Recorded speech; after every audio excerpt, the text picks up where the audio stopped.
Was it self-defense or murder? Mother of four, Quaneesha Johnson claims that self-defense is the reason that she shot her boyfriend, Demonte Smith, to death last November following a domestic dispute. Spoke to her for the first time, Ted, because even though she was sentenced to 5 years confinement, she is out on bond pending her appeal. So we got to see her walking out of the courthouse with her children, with her family. They've been upbeat when they go into the courtroom every day, but today was a different kind of relief, a different kind of happiness from those family members. With every murder case we discuss, we discover the different reasons why people end up at the center of these discussions. People commit murders because of personal conflicts, domestic violence, financial gain, or psychological disorders. The intent and reasoning behind a murder determines the weight of the punishment. Sometimes, the adequate punishment is clear as day, from the backstory to the evidence to credible and non-credible witnesses. Before the jury gathers and the judge metes out a sentence, we have already made the calculations and zeroed in our expectations. Other cases can be more complex. Even with the clearest evidence, the different scenarios that build up to that life-changing moment can change our perspective. This is one of those complex cases. In the morning of November 27, 2022, Quaneesha was returning home from a night of partying and celebrating with her friends. She spoke on the phone with her boyfriend Demonte as she drove. She was supposed to be home earlier. He was very angry that she was late and had threatened to hit her the moment she arrived. Feeling unsafe and scared that he might carry out his threats, Quaneesha called 911 and requested a police escort. Officers responded but couldn't seem to cool off the heating fire between the couple. They both kept screaming at each other. At a point, Quaneesha turned her anger to the responding officers. As she kept screaming at the officers, she mentioned having a gun and using it to defend herself if Demonte tried to hurt her.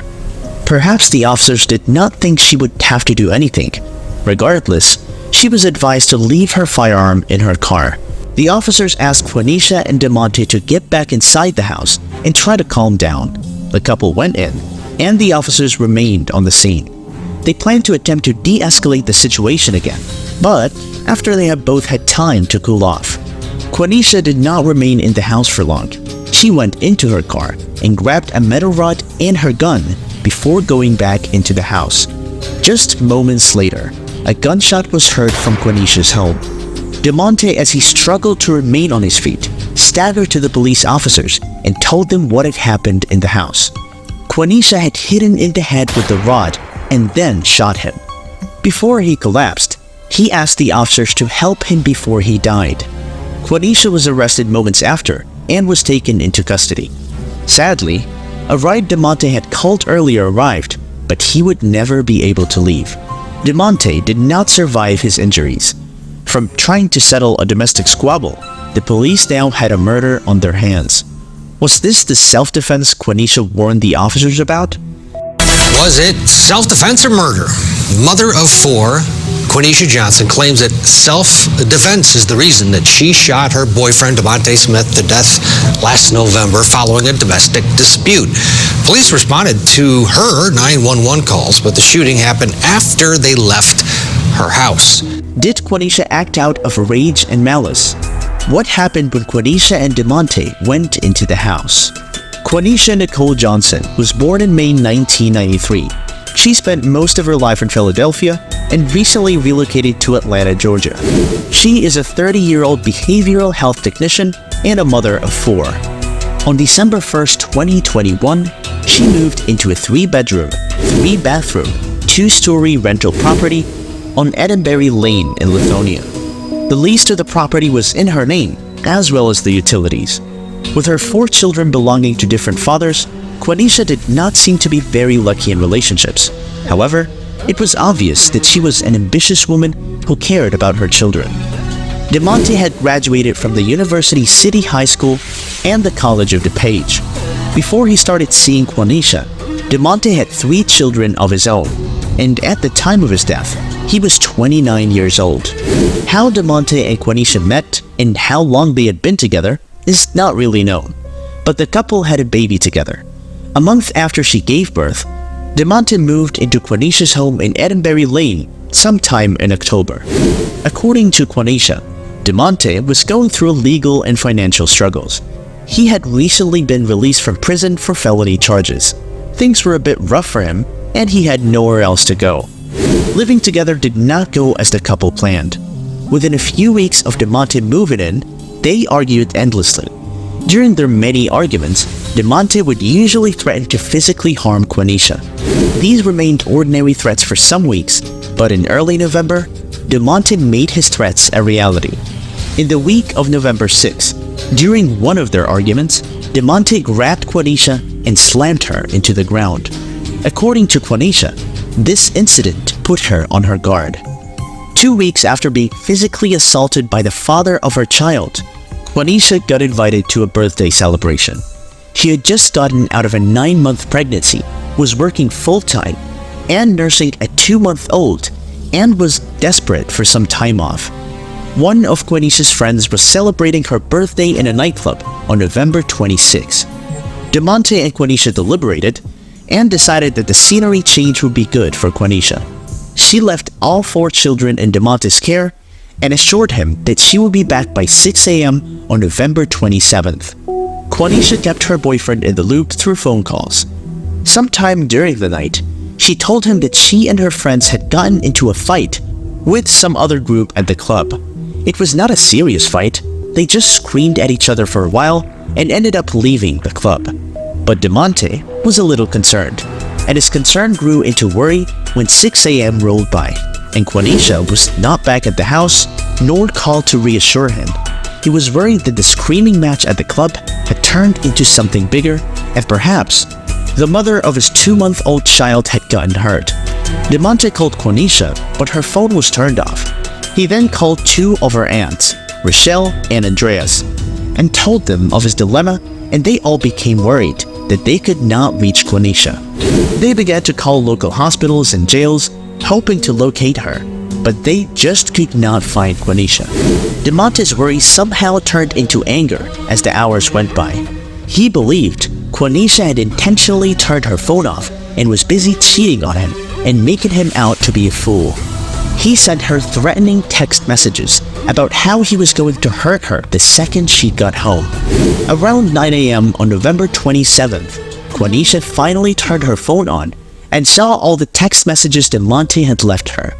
The threatening text scared her, so she called her worried aunts and had them place Demonte on a group call. He was still very angry over the phone and repeated what he had texted. He was going to physically assault her when she got home. When Quaneesha was a few minutes away from home, she called 911 and demanded a police escort. She also mentioned that her boyfriend was threatening her and she wanted him out of her house. Quaneesha arrived with police escorts around 11 a.m. and Demonte came out of the house carrying their 2-month-old baby dressed only in diapers. The sight of her infant shirtless in the 60-degree weather that she considered cool infuriated her. The 2 officers who had responded to her tried to de-escalate the situation, but the couple kept screaming at each other. Quaneesha insisted that Demonte handed the baby over to her, and he refused.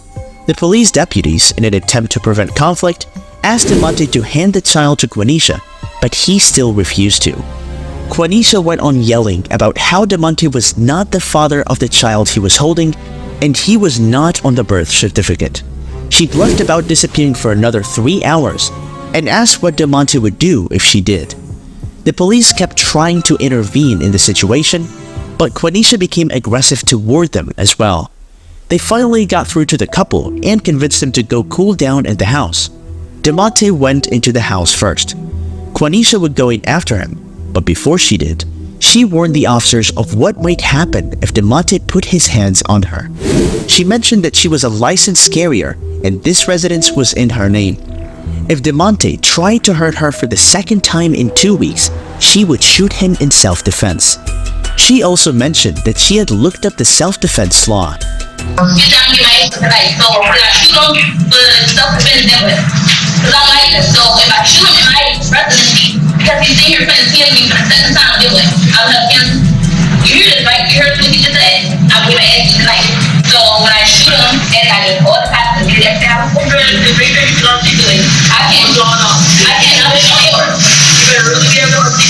The officers tried to help Quaneesha understand the gravity of what she was saying, but it seemed she was clear. After confirming that there were no weapons in the car, Quaneesha went into her home. The officers, however, remained close to the house. They planned to try to resolve the conflict once again, but only after Quaneesha and Demonte had both calmed down. Moments after going into the house, Quaneesha came outside. She headed to her car and grabbed a metal rod and her gun. Moments after Quaneesha returned to the house with these two items, a gunshot was heard. Demonte exited the house, stumbled towards the deputies and told them, "She hit me in the head with a metal thing and then shot me. Hurry before I die." He collapsed moments later. Quaneesha was arrested immediately, leaving our children scared and confused.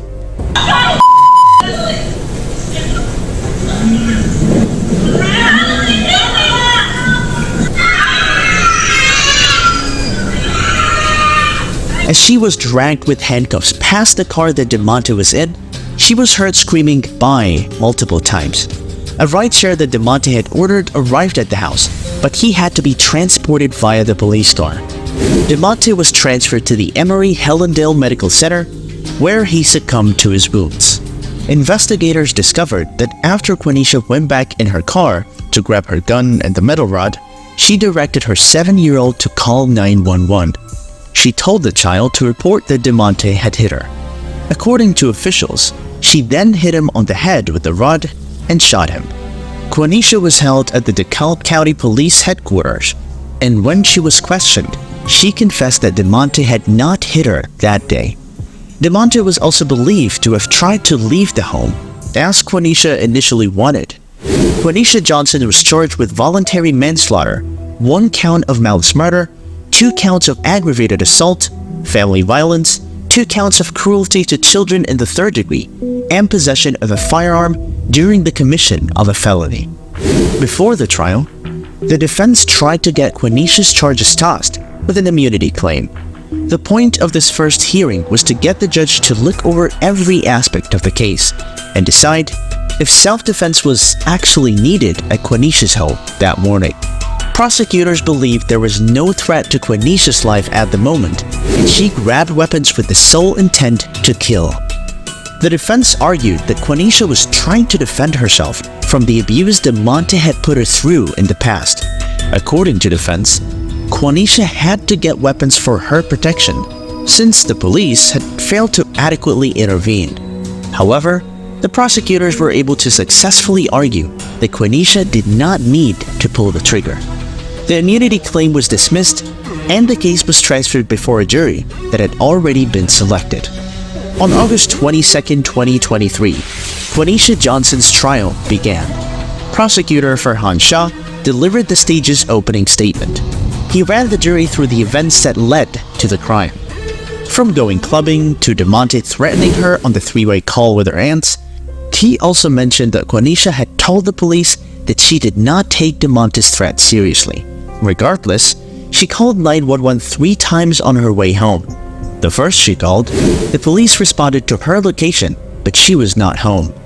The responders had another call, so they had left before Quaneesha got to her house. As they left her house, they informed Quaneesha and instructed her to remain outside the house until they returned. When Quaneesha got home, she impatiently called 911 2 more times. Prosecutor Farhan also mentioned how the police report described Quaneesha confronting Demonte without any fear. According to the prosecutor, Quaneesha was the primary aggressor who had planned to murder her boyfriend as she drove home that morning.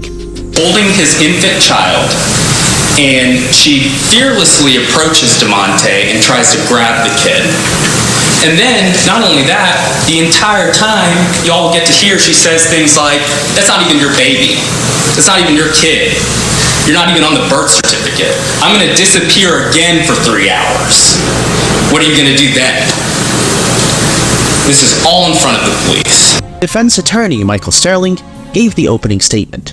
He described Quaneesha as a new mother who was left defenseless by police officers who knew better.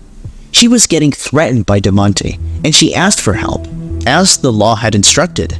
The first responders had left her house because of another dispatch and asked her to wait outside, which she did, but she was outside for a long time, so she called 2 more times. While waiting, she tripped her burglar alarm system, hoping the alarm company would call and get the police down to her location. But just like the other times she tried to get the police to her home, she ended up waiting aimlessly. When the police did not show up, she drove around her neighborhood until she found patrol officers and asked them to escort her home. Demonte would not open the door when the officers knocked, so Quaneesha had to use her key. Attorney Sterling discussed how Demonte picked up their sleeping 2-month-old with a soiled diaper as a prop when the police got the door opened. The police got frustrated with Quaneesha and Demonte arguing and were getting ready to leave. Demonte walked past Quaneesha and told her that he would physically assault her as soon as the police left the scene. She quickly raised an alarm and asked the police what happens if she defends herself as a licensed carrier. The police did not offer much help. When Quaneesha got back into the house, she handed both of her daughter's 2 cell phones and asked them to call 911 reporting an assault. She then returns to her car, grabs a tire iron, and stuffed her gun in her pocket. She goes back into the house, climbs up the stairs, and picks up her 2-month-old with the tire iron still in her hand. She threatens to hit Demonte with the metal if he comes near her. When he would not listen and kept coming at her, she raised the metal rod to hit him, but it fell out of her hands. Demonte then charged at her. That was when she used her gun and fired a single shot at Demonte. The defense maintained that Quaneesha did not need to call the police multiple times, trigger her own alarm system, wait outside for over an hour, or drive around in search of a police officer if she already planned to murder Demonte. She did everything she could to avoid the situation, and when she had no choice, she defended herself. Quaneesha Johnson pleaded for protection, cried for help, and she was left defenseless by police officers who knew better. She was left defenseless against a serial abuser by police officers who knew better. The first witness was Demonte's ex-girlfriend, Heather Stone, who testified that Demonte was on his way to her house, and she had ordered him an Uber. She was also the victim's good character witness for the state. Heather described him as kind, funny, and all-around good person. A great person. He always laughing, caring, very oriented, always laughing, joking. She was just a great person. Did he have a nickname he went by? The defense took her testimony as an opportunity to ask this witness about the past convictions of the late Demonte Smith, many of which were violence-related, including violence against children. Another witness who took to the stand was Maisha Brown, who responded to Quaneesha's first 911 call at 10:09 a.m.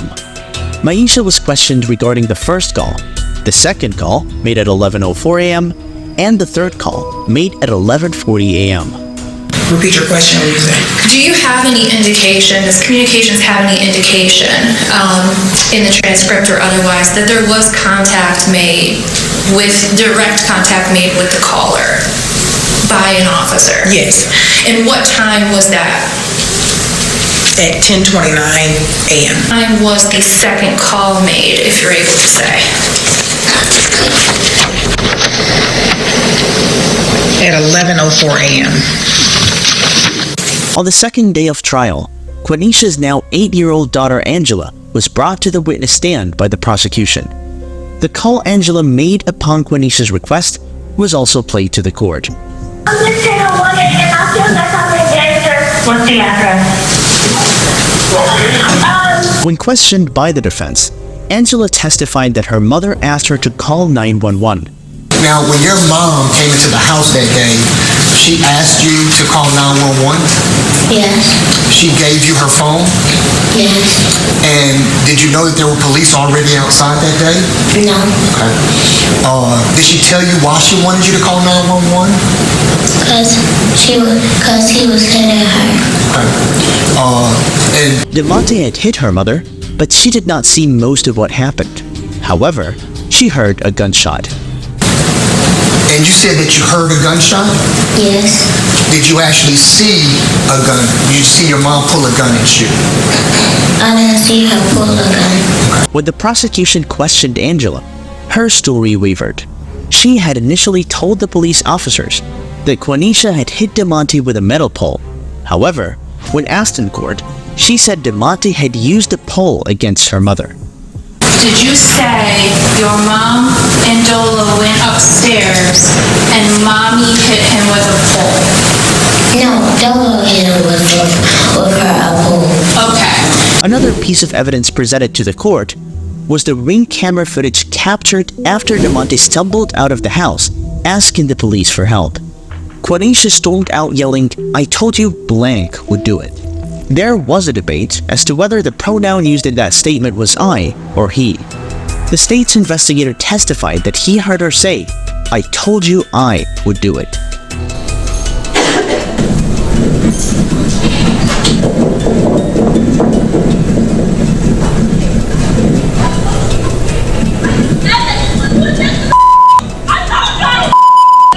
A medical examiner also took to the stand, presenting Demonte's autopsy pictures. His bullet wound was through his right shoulder and armpit. The examiner mentioned that he could not find any abrasion on Demonte that proved that he had been hit with a tool like a tire iron, nor determined whether his cause of death was self-defense or homicide.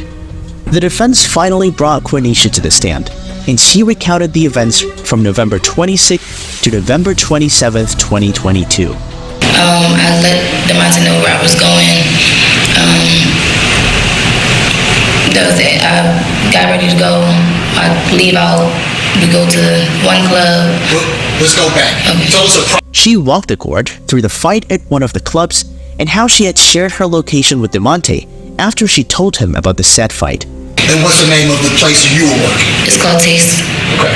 Let's go back. About what time is this when you communicate with Demonte about the altercation? She also physically demonstrated what had occurred when Demonte first put his hands on her 2 weeks before the shooting. Now, was there any reason why you took these threats seriously? Yes, because She also mentioned that she reached out to Demonte's mother through text after he had slammed her to the ground.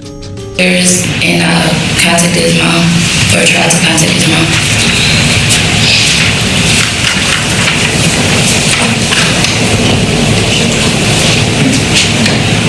She shared how scared she was after Demonte threatened her, that she did not want to go into the house alone. She also mentioned telling the cops immediately after Demonte threatened her in their presence, but they did not say anything in response. And that's Rochelle Newell, Andrea Gonzalez. Yes. And he says when the cops leave, I'm going to beat your ass. Yes. And do you inform the cops of what he's just said?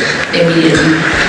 And what do they do? What's their response? I asked them, I said, did y'all just hear him? I repeated what he just said. They didn't say it. I don't believe they said anything. She also described and demonstrated what had occurred when she went into the house. Will you step down for us, Ms. Johnson? And so you're coming up the stairs. I'll just let this man out of the favor. Okay. Now, what was your 2-month-old name? I don't know. Okay. So. I was assumed to be dead. Okay. I just said What was going through your mind? When Attorney Sterling asked, she couldn't properly explain why she kept saying bye to Demonte. What was going through your mind? I don't know. Like, I just know that I hated to defend myself. However, she clarified the infamous statement that was being debated and claimed she said, "I told you he was going to do it." What did you say to the police who were still waiting outside? That I told y'all he was going to do it. During cross-examination, the prosecutor questioned Quaneesha's decision to leave 3 children with a man she claimed was a serial abuser. Even though this man has put his hands on me and he has been violent to me, I'm going to leave my 3 children under the age of 8 in his custody all night. Is that right? Prosecutor Farhan also asked her about her repeatedly saying bye to the dying Demonte. But, like with the direct examination, she struggled to give a reason for her actions. And do you understand that no one can make or compel you to testify? That is, do you understand that you have the right to not testify if you do not want to? The defense also intended to bring in an additional witness, a woman who was in a situation similar to Quaneesha's back in 2018. She had reported Demonte of physically assaulting and threatening to kill her. However, the defense could not get a hold of this star witness all of a sudden. The defense believed Demonte's family had intercepted and gotten the witness to cower. The prosecution also added that they had been trying to reach this witness as well, and they were not involved in any witness blocking. Prosecutor Jennifer Scacco gave the state's closing statement where she urged the jury to make a fair verdict based on facts and evidence, not their feelings. And she pulled a trigger when there was no necessity. We asked a lot during jury selection whether you could be a fair and impartial juror, whether you could leave certain things outside from your decision in this case, whether you could focus on the evidence. After her admonishment, she breaks down every charge against Quaneesha Johnson. Attorney Sterling delivered the defense's closing arguments. Ladies and gentlemen of the jury, let me make a confession. I've got butterflies in my stomach. My palms are sweaty. I've got palpitations in my heart. I am nervous. He mentioned that law enforcement did not consider Demonte's intention, and neither was the prosecution. A promise that Ms. Johnson took seriously, but the police and the state does not. Quaneesha intended to get a restraining order against him the very next day. Tomorrow, that's not what she said.